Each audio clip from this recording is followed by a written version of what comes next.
महाराष्ट्र इमारत व इतर बांधकाम कामगार कल्याणकारी मंडळाच्या माध्यमातून पात्र नोंदणीकृत कामगारांना लाभ देण्यात येतात। या मंडळासाठी राज्यातील बांधकामांवर आकारल्या जाणाऱ्या 1% सेसद्वारे हजारो कोटींचा निधी जमा होतो।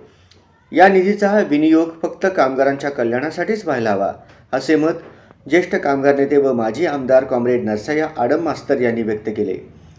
दिवाळीसारख्या राष्ट्रीय सणानिमित्त बांधकाम कामगारांना 25,000 रुपयांचा बोनस द्यावा, अशी मागणी त्यांनी राज्य शासनाकडे केली। मंगळवार दिनांक 23 सप्टेंबर रोजी लालबावटा बांधकाम कामगार युनियन सिटू तर्फे 502 बांधकाम कामगारांना संसारोपयोगी साहित्य संच वाटप करण्यात आले। या कार्यक्रमाचे अध्यक्षस्थान सिटूच्या नेत्या व माजी नगरसेविका कॉम्रेड नलिनीताई कलबुर्गी यांनी भूषविले। यावेळी लोकप्रिय नगरसेविका कॉम्रेड कामिनीताई आडम, माकपचे comrade Yusuf Shaikh major, comrade Shankar Maitre, प्राध्यापक अब्राहम कुमार, कॉम्रेड अमित मंचले आदी मान्यवर उपस्थित होते। कार्यक्रमात बोलताना कॉम्रेड आडम मास्तर म्हणाले, स्वातंत्र्यपूर्व आणि स्वातंत्र्योत्तर काळात कामगारांनी रक्तरंजित संघर्ष करून कायदे अस्तित्वात आणले। मात्र 2014 नंतर मोदी सरकारने 44 कामगार कायदे 4 श्रमसंहितेत गुंफून कामगारांच्या हक्कांवर गदा आणली आहे। कारखानदार व कॉर्पोरेट कंपन्या कामगारांचे शोषण करत असून सरकार त्यांना पाठबळ देत आहे। याला उत्तर म्हणून 9 जुलै 2025 रोजी देशभरातील 25 कोटी कामगारांनी सार्वत्रिक संप करून कामगार विरोधी धोरणांचा निषेध केला। ते पुढे म्हणाले की बांधकाम क्षेत्र अत्यंत धोकादायक असून सामाजिक सुरक्षा हमखास मिळायला हवी। मुंबईत 2008 मध्ये घडलेल्या कामगारांच्या अपघातानंतर त्यांनी या प्रश्नाची दखल घेऊन विधानसभेत बांधकाम कामगार कल्याणकारी मंडळ स्थापनेचा प्रस्ताव मांडला होता। अखेर 2010 मध्ये मंडळ अस्तित्वात आले।